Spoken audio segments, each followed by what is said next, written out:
사랑합니다. 축복합니다. 예, 우리 옆에 또 뒤에 계신 분에게 사랑합니다. 축복합니다라고 함께 인사하겠습니다. 사랑합니다. 축복합니다. 하나님이 이 시간 우리와 함께 계시는 줄 믿습니다. 누구를 보면 알 수 있을까요? 우리 옆에 계신 분 보면, 함께 모인 이 자리를 보면 하나님께서 과연 이곳에 계시는구나 라고 그렇게 알 수 있습니다. 주의 몸된 교회는 무엇으로 모였습니까? 예수 이름으로 믿음의 공동체로 모였고, 예수님 아니면 모일 필요가 없는 것입니다. 예수님 다 믿기 때문에 한 믿음의 공동체를 이루어서 우리가 모이는 것이고, 그래서 서로가 서로를 바라보게 되어지면 바로 그 속에 하나님이 역사하고 있구나, 하나님을 볼 수 있게 된다는 것입니다. 그 믿음 가지고 예배 드리시고 말씀 가운데 나가는 우리 모습 다 되기를 주님의 이름으로 축복합니다. 여러분, 기대를 가지고 살아가시죠? 무슨 기대를 가지고 있습니까? 아마 기대의 내용은 다 다르다 할지라도 방향성을 보게 되어지면 안으로 향한 기대와 바깥으로 향한 기대, 이렇게 두 가지로 나눌 수 있겠습니다. 좀 더 구체적으로 보면 나를 향한 기대가 있을 것이고, 또 타인, 다른 사람을 향한 기대가 있을 것입니다. 나를 향해서 기대하고 살아가시지요? 높은 기대를 가지고 살아가십니까? 나는 잘할 것이다, 목표를 이루어낼 것이다, 함께 하는 하나님의 놀라운 은혜로 말미암아 분명히 주신 사명을 잘 감당해낼 수 있다 라고 그렇게 자신감이 넘치시나요? 누군가 보면 정말로 집사님, 권사님, 장로님은 할 수 있을 것 같습니다, 하나님께서 기대하고 계신 그 기대를 이룰 수 있을 것 같아요 라고, 능력이 참으로 많으십니다 라고 말하면 어떻게 대답하시겠습니까? 아이고, 제가 부족한데요, 이렇게 말하죠. 아이고, 제가 아직 모자라는데요 라고 이렇게 대답할 것입니다. 그런데 이렇습니다. 한국 사람의 능력이 다른 세계적인 사람의 평균보다 높을까요? 높을까요? 높습니다. 그런데 스스로 생각할 때는 어떻습니까? 나는 부족하다, 이렇게 말합니다. 한국의 학생이 유학 가서 외국 학생들과 겨루어서 공부하는데 잘합니다. 그런데 앞에 불러내서 얘기해 봤더니 저는 부족해서, 연약해서, 아직 모자라서, 이런 말을 합니다. 그런데 평균보다, 다른 친구들보다 더 잘하는데 스스로 생각하기를 나는 부족하다, 이렇게 말합니다. 그래서 나를 향한 기대가 있는데요, 나는 할 수 있을까라고 하면서 이렇게 담대하게 나가면 좋겠는데, 마음을 움츠기리도 하면서 나에 대해서 실망할 때도 있다라는 말입니다. 그러면서 내가 나를 향한 기대를 접고서 다른 사람을 향해서 내 기대를 투영해서 살아가기도 하는 것이죠. 사실 실질적으로 보면 내가 이루어놓은 기대만큼 많이 이루었는데, 업적을 이루었는데 미치지 못하구나, 스스로 그렇게 생각할 때가 있다는 말입니다. 그러면서 다른 사람을 향해서 기대를 합니다. 특히 누구를 향해서 기대를 합니까? 여러분의 기대를 누구를 향하여 투영해 놓고 바라고 그렇게 기도하면서 나아가고 있나요? 여러분이 마음을 주고 뜻을 주고 생각을 하고 있는 존재, 바로 평균적으로 보면 자녀를 향해서 기대를 하죠. 내가 이루지 못한 꿈을 이루어야 된다, 내가 이루지 못한 그 운동 열심히 해서 이루어야 된다, 내가 이루어내지 못한 사업 너가 잘 물려받아서 이루어야 된다라고 하는 그 꿈과 기대를 자녀를 향해서 그렇게 할 때가 있다라는 말입니다. 여러분, 영화 태극기 휘날리며 보셨나요? 예전 영화긴 하지만 전쟁 영화로 유명합니다. 두 형제 간의 인물로서 또 부각되는 여러 가지 이야기를 통해서 사람들에게 메시지를 전합니다. 동생은 학교를 다니고, 형은 구두통을 둘러매고 구두를 닦고, 혹은 구두를 짚고 이렇게 살아갑니다. 형이 이렇게 구두통을 둘러매고 살아가는 이유는 동생 때문입니다. 동생을 공부시키기 위해서입니다. 그래도 가족 간에 화목하면서 화합하면서 자기가 가진 역할들을 충실히 수행하면서 기쁘고 화목하게 그렇게 살아가는데 그만 6.25가 발발됩니다. 두 형제가 징집되어서 전쟁에 참전하게 됩니다. 다행인 것은 이 두 형제가 같은 부대에 배치받아서 전쟁을 치릅니다. 형은 그래도 염려가 됩니다. 내 동생이 어떻게 될까봐, 내 동생이 죽을까봐, 고향에 돌아가지 못할까봐 마음의 염려를 가지고 살아가는데 좋은 방법이 생각났습니다. 바로 무공 훈장을 받게 되면 그 훈장을 받고서 나 대신 동생을 고향으로 보낼 수 있는 것입니다. 무공훈장을 받을 수 있는 유일한 길은 힘든 임무, 위험한 작전을 펼치고 그것을 수행해내는 것입니다. 총탄이 날아들고 포탄이 빗발치는데 담대하게 나가서 뛰어가서 작전을 수행해냅니다. 마침내 이 형이 큰 공을 세웁니다. 그래서 이제 무공훈장 받는 예정자로 딱 그 직전에 서 있습니다. 기쁜 소식을 받아들고서 동생한테 갑니다. 야, 이제 너 고향으로 갈 수 있게 됐어. 내가 무공훈장 받으면 넌 고향으로 갈 거야 라고 말합니다. 동생이 대답합니다. 어떻게 대답했을까요?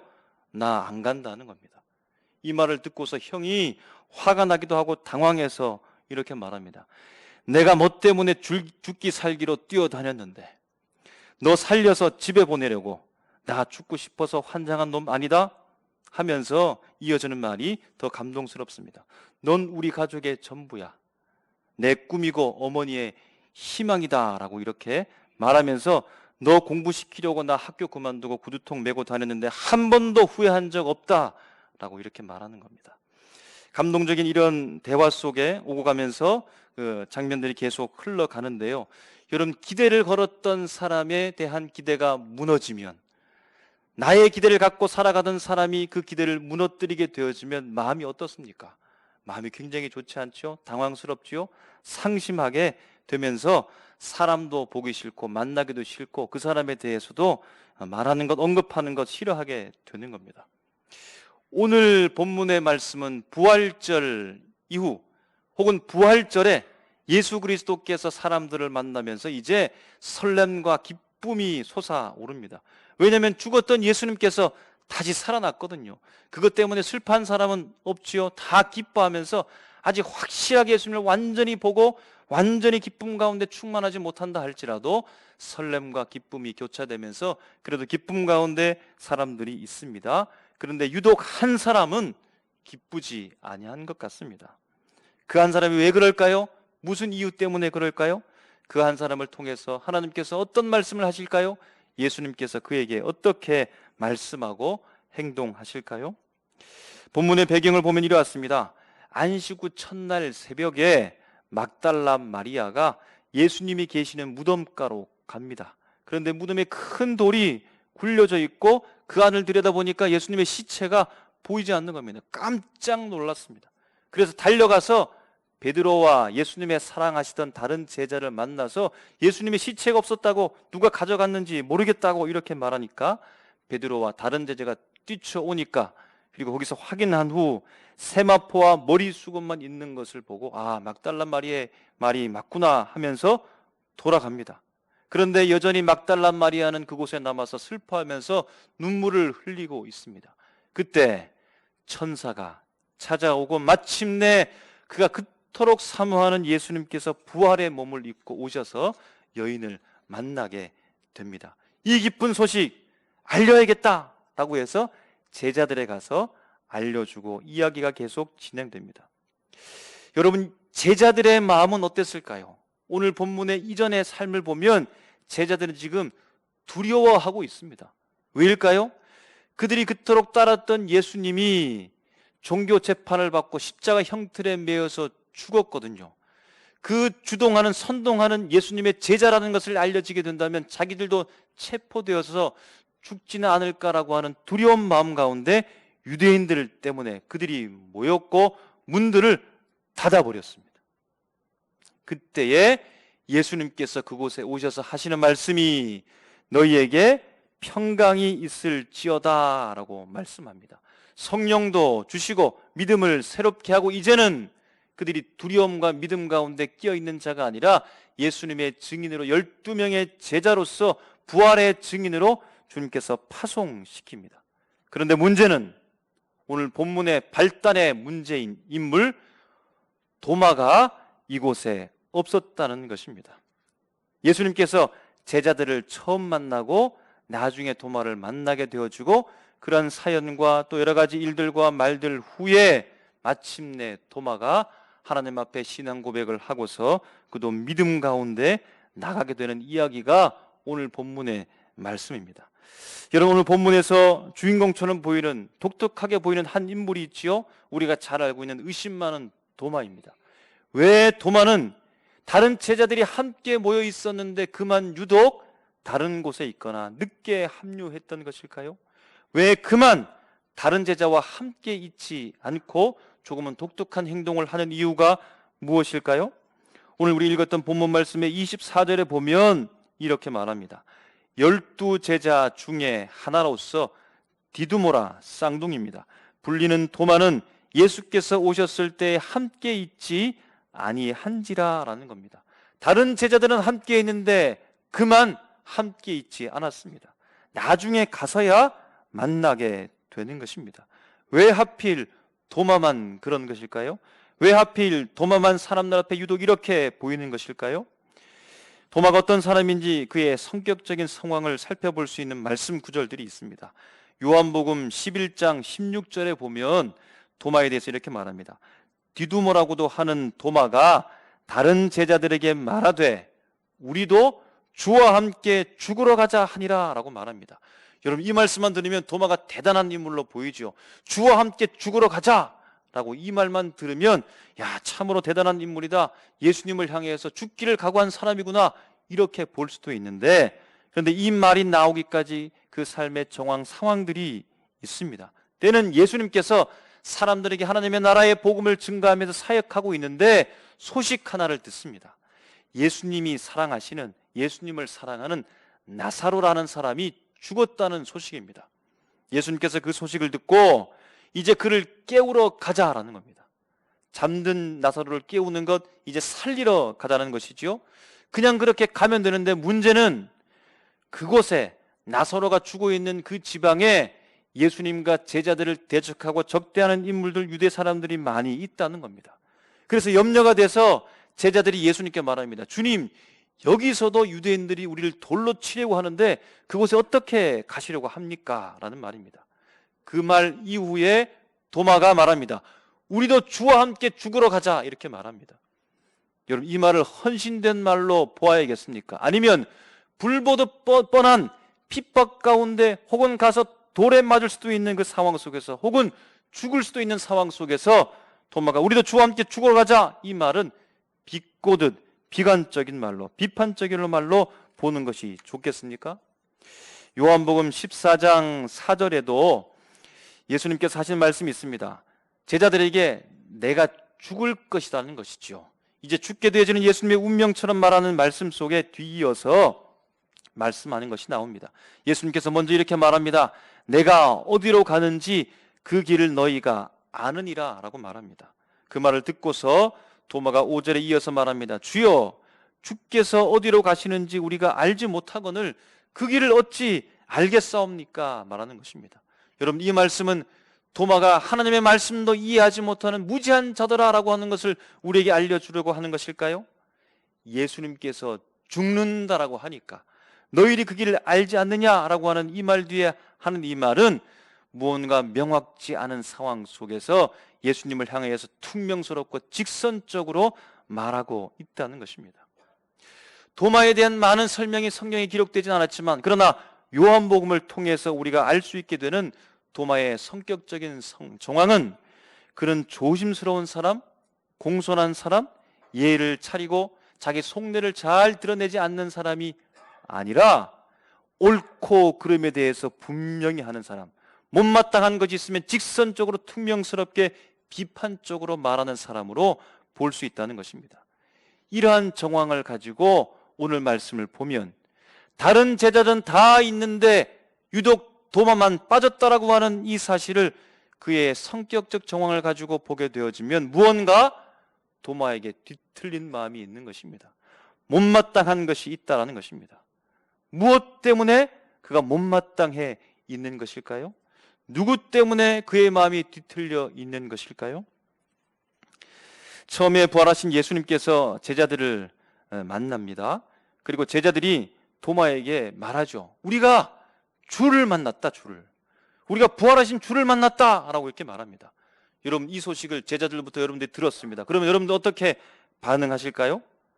아이고, 그렇냐고, 정말이냐고, 예수님 보았냐고, 내가 왜 하필이면 그 자리에 없어서 부활하신 예수님을 못 만났지, 예수님 어디 계시냐고 알려주면 내가 빨리 따라가서 예수님 만나겠다라고 이렇게 말하시겠지요? 그런데 도마는 이렇게 대답합니다. 내가 그의 손의 못자국을 보며 내 손가락을 그 못자국에 넣으며 내 손을 그 옆구리에 넣어보지 않고는 믿지 아니하겠노라 라고 말합니다.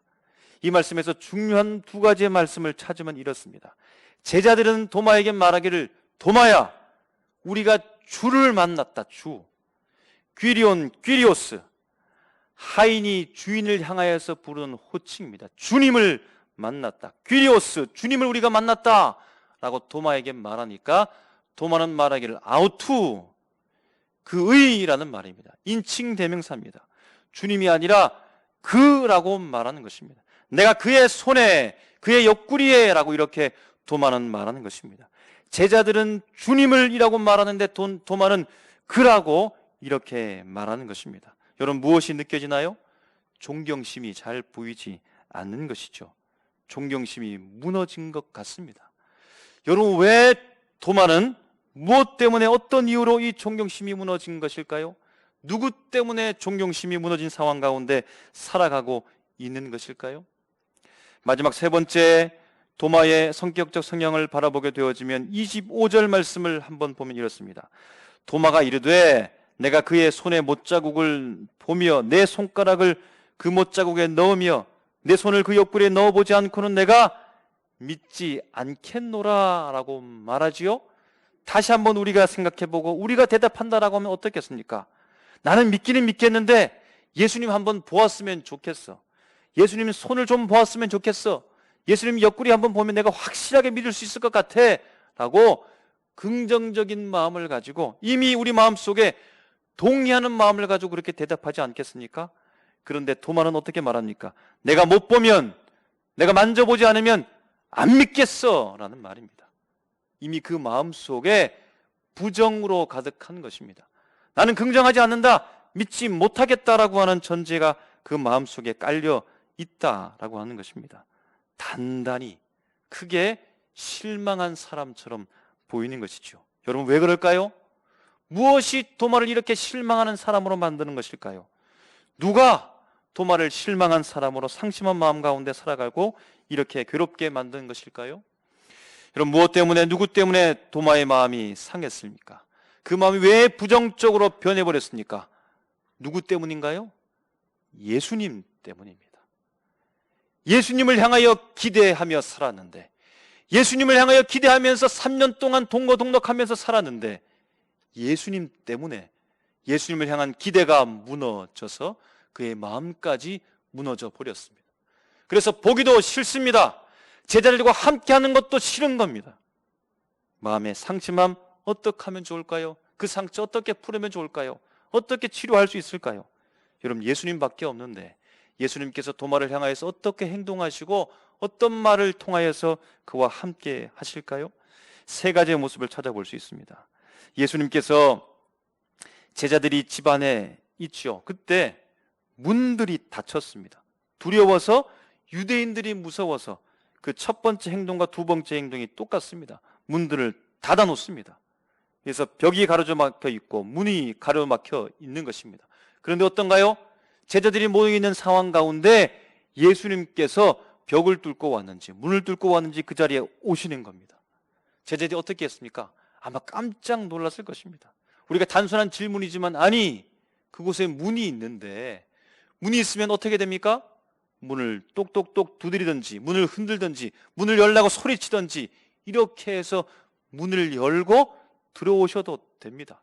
그러면서 제자들을 만나도 충분합니다. 그런데 예수님께서 첫 번째와 똑같이 두 번째도 그냥 불쑥 그곳에 나타나시고 제자들을 만나는 것입니다. 깜짝 놀랐을 것이죠. 그런 제자들 향하여서 너희에게 평강이 있을지어다 라고 말합니다. 아니, 놀라게 해놓고 놀라지 마라 라고 이렇게 말하는 것과 같다는 것입니다. 왜 예수님께서는 굳이 문을 통하여서 녹화하지 않고 제자들에게 불쑥 찾아와서 들어온 것일까요? 꼭 그렇게 하셔야 했습니까? 잘 이해가지 않는 부분이 있습니다. 이제 예수님께서 오셔서 도마를 만납니다. 그리고 예수님께서 도마를 향하여서 가셔서 하시는 말씀이 이렇습니다. 내 손가락을 내밀어서 내 손을 보라는 것입니다. 내 손을 만져보라고 하는 것이지요. 구멍난 예수님의 손, 대못이 바뀌었다가 뽑혀졌겠지요. 그 손을 지금 만져보라고 하는 것입니다. 그럼 느낌이 어떻겠습니까? 상처를 만지는데 도마가 어떤 느낌을 받았을까요? 그뿐만이 아닙니다. 내 손을 내밀어서 내 옆구리에 넣어보라는 겁니다. 눈으로만 보는 것이 아니고 네 손을 내밀어서 내 옆구리에 넣어보라고 합니다.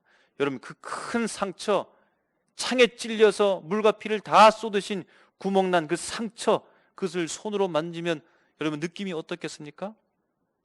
눈으로 보는 것, 어떤 것도 좋은데 그 정도 하셔도 되는데 왜 예수님께서는 굳이 이 손가락을 통해서 손을 만져보라고 하시고 손을 내밀어서 그 상처난 그 흔적, 예수님의 옆구리를 만져보라고 하신 이유가 무엇이겠습니까? 어느 정도 해도 될 터인데 굳이 예수님께서 그렇게 하시는 이유, 좀처럼 다 완전하게 이해가 가지 않을 수도 있습니다. 마지막 세 번째, 예수님께서 도마를 만나시고 마지막 말씀을 이렇게 합니다. 도마야, 내가 나를 본고로 믿느냐? 보지 않고 믿는 자들은 복되도다 라고 말씀을 하는 겁니다. 여러분, 한번 생각해 보십시오. 이때 이 당시에 도마와 함께 했던 모든 사람들이 예수님을 안 보고 부활을 하신 예수님을 믿은 사람이 있습니까? 12명의 제자들로부터 수많은 사람들, 500여 형제에 이르기까지 다 예수님께서 부활하시는 모습을 보고 다 믿은 것입니다. 그런데 유독 도마를 향하여서 네가 나를 본고로 믿느냐? 나를 만졌기 때문에 믿는 거야? 나를 보았기 때문에 너 믿는 거니? 라고 말하면서 본고로 믿지 말고 보지 않고 믿는 자들이 더 복되도라고 어쩌면 질책하던 예수님께서 굳이 도마에게 이런 말씀을 합니다. 도마는 그 말을 들으면서 어떻을까요? 어떤 마음이 들었을까요? 이렇게 예수님께서 도마를 향하여서 행동하시고 말씀하시는, 어쩌면 잘 이해되지 않는 부분을 통해서 도마는 어떻게 됐을까요?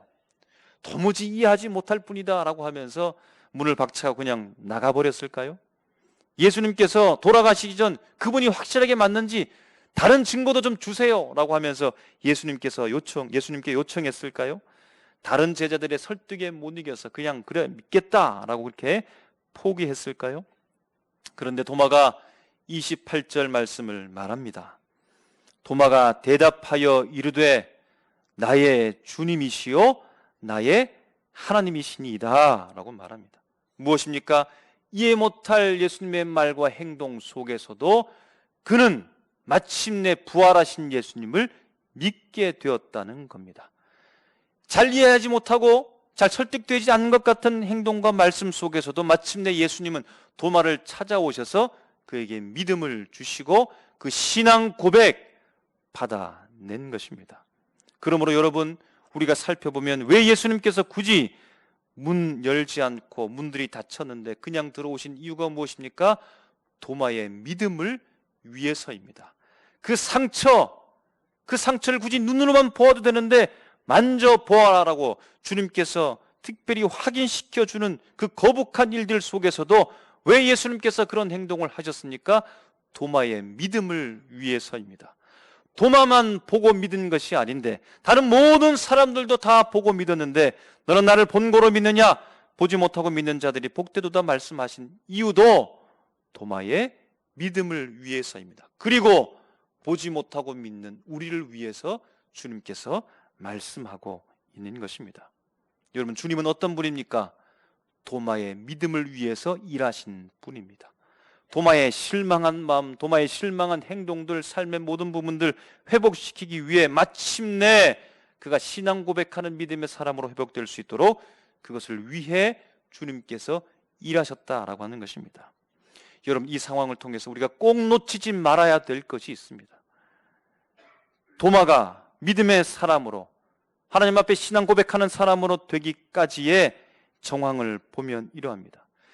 실망과 좌절 속에서도, 연약한 믿음 속에서도 제자들이 함께 모여 있었다라고 하는 것입니다. 바람에 나풀거리고 그냥 떨어질 것 같은 그런 풀과 같은 믿음 속에서도 그들이 모여 있었다라고 하는 것입니다.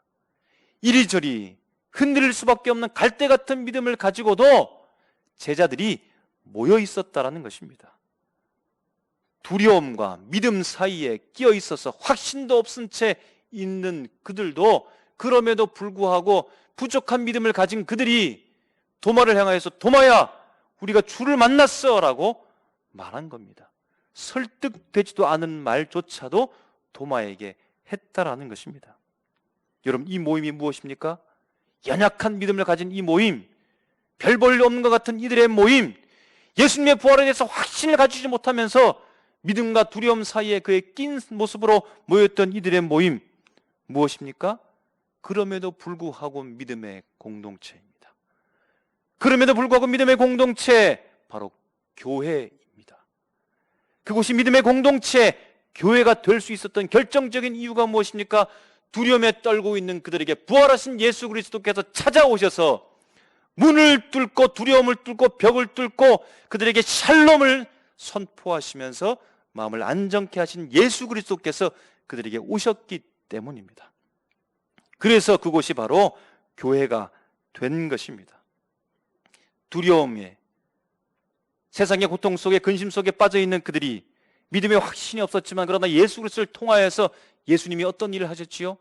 두려움에 떨고 있는 그들도 믿게 하시고 의심 많은 도마조차도 믿음의 사람으로 예수 그리스도께서 그 모임 속에 오셔서 그들을 믿음의 사람으로, 신앙의 사람으로 만들었다는 것입니다. 바로 그 속에 믿음의 역사가 일어났다는 사실입니다. 여러분, 연예인들, 예수 믿는 사람들이 많이 있습니다. 극적으로 예수 그리스도 믿으면서 그들이 주님 앞에 돌아온 일들이 많이 있습니다. 그러한 사람들 중에 유명한 여자 연예인이 있는데요, 이는 그도 스스로 말하기를 믿음에 대해서 가능성이 전혀 없던 사람이라고 하는 것입니다. 하나님 이야기하면, 주님이라고 누군가 부르면 굉장히 민망해하고, 믿음이라고 하는 것, 하나님을 믿는다라고 하는 것은 약한 사람들이 자신이 약하니까 그냥 하나님이라고 생각하고 그들 앞에 기대기 위해서 연약한 존재를 보이는 것이다 라고 이렇게 말합니다. 하나님이 어디 있어? 하나님은 없지. 나를 믿으면 되는데, 나는 강하고 내가 계획한 것 다 이룰 수 있다라고 그렇게 말하는 것입니다.